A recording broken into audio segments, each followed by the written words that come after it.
नमस्कार दोस्तों। जैसा कि कोविड महामारी जब शुरू हुआ था तो WHO ने पूरे विश्व को इसे महामारी घोषित कर दिया था। तो ऐसे में कई विशेषज्ञ और कई ज्ञानी लोग जो तथाकथित अपने आप को डॉक्टर बताते थे, उन्होंने अपना एक बयान दिया था कि ये महामारी नहीं है, एक षड्यंत्र है और सिर्फ सरकारें और WHO लोगों को बहका रही है और ये कोई बीमारी नहीं है, इससे डरने की ज़रूरत नहीं है। मैं तो मास्क ही नहीं पहनता, आज तक मैंने कुछ नहीं किया है, ये षड्यंत्र है। बहुत सारी चीज़ें थी और इससे वो उनकी बातों में सच्चाई हो ना हो, लेकिन वो YouTube पे अपना कमाई काफ़ी लोगों ने उनका समर्थन भी किया, काफ़ी लोग उनके अप्रिसिएट भी किए कि हाँ ये बंदा सही बोल रहा है। और सारी जो गणनाएं हैं और सारी जो बातें हैं WHO की और भारत सरकार की हेल्थ मिनिस्ट्री और जो सारी टीमें हैं, सब झूठ बोल रहे हैं।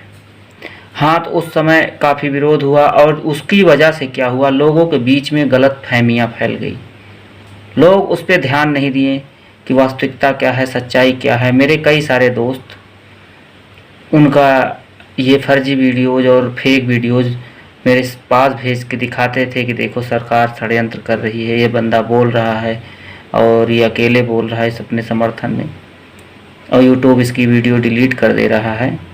तो मैं कहा कि हो सकता है ये बंदा सही भी बोल रहा हो, लेकिन पता करो कि इसने किया क्या है। तो पता चला उन्होंने एक डाइटिशियन का कोर्स किया है कि जो खाना वाना और मतलब डाइट का प्लानिंग कराते हैं, ये था। वो कोई डॉक्टर थे नहीं और पता नहीं कौन से मलेशिया और किस ऑर्गेनाइजेशन से जुड़े हुए थे जिसका भारत में कोई अस्तित्व ही नहीं है।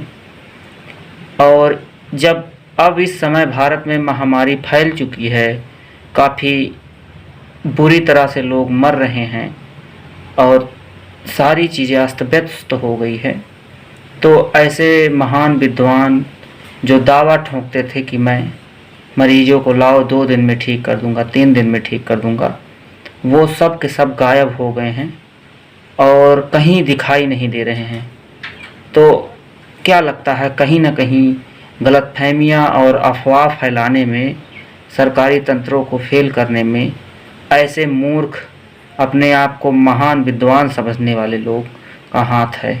इसको कोई चर्चा नहीं करेगा, सब दोस्त मरना शुरू कर देंगे सरकार के ऊपर और लोगों के ऊपर। लेकिन लोग किन के बहकावे में आए, ये चीज़ बहुत मायने रखता है। लोगों को ट्विस्ट पसंद है, सच्चाई से लोग भागने की कोशिश करते हैं।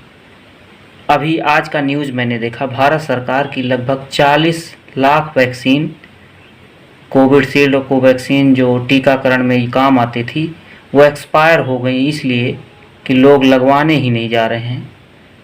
और फिर कह रहे हैं कि वैक्सीन समस्या खड़ी हो रही है, ऑक्सीजन ये वो। वहाँ तक नौबत ही क्यों आ रही है कि ऑक्सीजन सिलेंडर की ज़रूरत पड़े? आप उससे पहले ही हल्का सा सिम्टम दिखे तभी आप जाके चेक करवा लीजिए और प्रिकॉशन करने लगिए, तो वहाँ तक समस्या पहुँचेगा ही नहीं। बीमारी जब 70% 80% गंभीर स्थिति में पहुंच जाती है, तब लोग जांच कराने जाते हैं और हॉस्पिटलाइज होने जाते हैं। यही समस्या है। अगर आपको लग रहा हल्का सा बुखार है तो चेक कराने में क्या जाता है?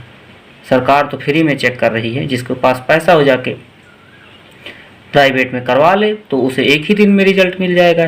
नहीं तो आप गवर्नमेंट में करवाइए, 2 दिन 3 दिन से ज़्यादा नहीं लेता और रिजल्ट आ जा रहा है। तो मैंने तो खुद ही चेक करा लिया, मुझे हल्के से लक्षण दिखे, मैं इग्नोर नहीं किया, मैं कहा चेक करा लिया जाए। रिजल्ट अभी नहीं आया है, लेकिन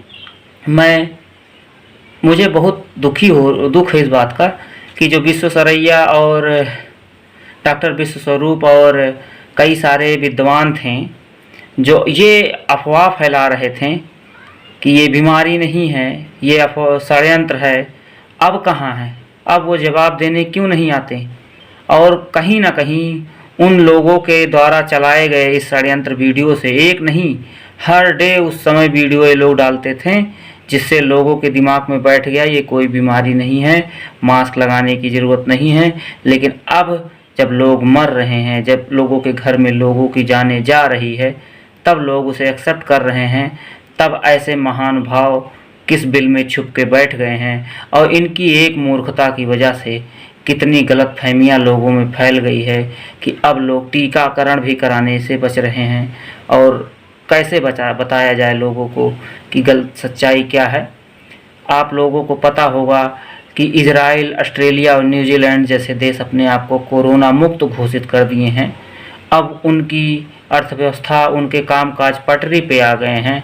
सरकार मास्क लगाने के लिए भी अब उनको मना कर दिया कि मत लगाइए, कोई दिक्कत नहीं है। क्यों? सिर्फ एक ही वजह है कि वहाँ के सारे नागरिक का कंप्लीट वैक्सीनेशन हो गया है, उन्होंने दोनों डोज पूरा ले लिया है। मैं यहाँ पे लोगों से बात करता हूँ तो लोग कहते हैं कि वैक्सीनेशन फर्जी है, ये है वो है, बहुत अफवाहें फैलाई जा रही हैं। और लोगों को पता नहीं, एक गलत वीडियो, एक गलत संदेश कितने लोगों तक गलत इफ़ेक्ट डालता है, कहाँ तक गलत इफ़ेक्ट डालता है। अब वही लोग छुप गए हैं, दिखाई नहीं दे रहे हैं, क्योंकि उनको पता चल गया। उनको क्या है, अपना कमा लिए वीडियो बना के फेंक और फर्जी न्यूज़ बना के, अब दिखाई भी नहीं दे रहे हैं। बहुत सारे उनके वीडियोज़ हैं जो अब यूट्यूब पे नहीं तो फेसबुक पे चला रहे होंगे, और वो कोरोना को बीमारी नहीं मानते थे। वो कहते थे कि आओ मेरे पास, मैं 2 दिन में ठीक कर दूंगा, मैं दिखाता हूँ ऐसा कुछ नहीं है। तो आए वो हेल्थ के इस आपात इमरजेंसी में तथाकथित डॉक्टर कहने वाले अपने आप को, वो योगदान दें और मदद करें। अगर उनको लगता है, इस तरह बिल में छुप कर न बैठें। अफवाहों से बचो, प्रिकॉशन लो। अगर लक्षण दिखते हैं नज़रअंदाज मत किया जाए। हल्के से भी लक्षण हो तो तुरंत जांच कराएं और होम क्वारंटाइन होकर उसका इलाज शुरू कर दें। हॉस्पिटल तक जाने की नौबत ही नहीं आएगी। हॉस्पिटल में जाने की नौबत तभी आ रही है लोगों को जब लोग नज़रअंदाज कर देते हैं।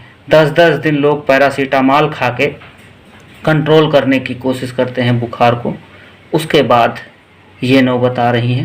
तो ये नौबत आने से पहले दोस्तों, आप लोगों से अनुग्रह है, विनम्र निवेदन है कि आप जांच जरूर करवा लीजिए, ताकि आप उसी हिसाब से लोगों में भी फैलने से बचाएंगे और अपने घर के और अपने आप की भी ज़िंदगी बचाएंगे।